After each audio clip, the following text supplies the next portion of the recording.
When you're on a fitness journey, there are some numbers that we should be concerning ourselves with. Things like how many steps that you're getting in, what is the calorie intake that you're eating that is in a calorie deficit for you, what are the weights that you're lifting, are you progressively overloading those each week or whenever you need to. But one figure that we shouldn't be concerning ourselves with is the calories burned, or the calories burned that it tells you on your Fit watch or whatever.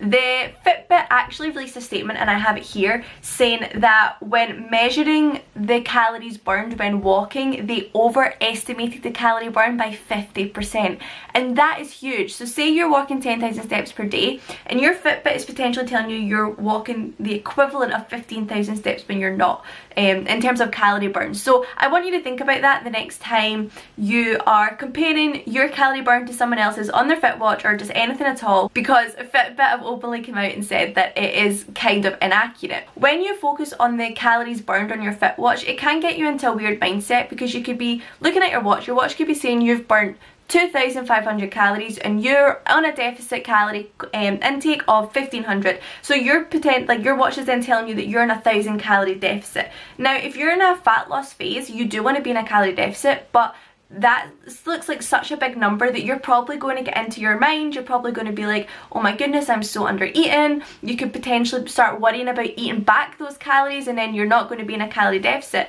But from what we've just seen, we could potentially be overestimating our calorie burn on our Fit watches by up to 50%. So I don't want you to focus on the calorie burn when it comes to the numbers that you're tracking. The numbers that I think are the most beneficial for you to track are your caloric intake, the number of steps you are actually hitting, not the calorie burn from them, the plates and the weights that you have on your barbells, your dumbbells when you're at the gym, because that's you progressively overloading, how many hours of sleep you're getting per night, because that's going to effectively have a big impact on 1, your energy levels, and 2, your mood, and 3, like your physical energy and things like that as well. When we start making exercise about calories burned, it then becomes us chasing calories and trying to burn as many as possible, and that can potentially lead to a poor relationship with exercise, which we don't want. When we look at exercise, we should be looking at it as a way of getting fitter and healthier and more confident and stronger, and improving our mindset and challenging our mind to lift heavier than we think that we could.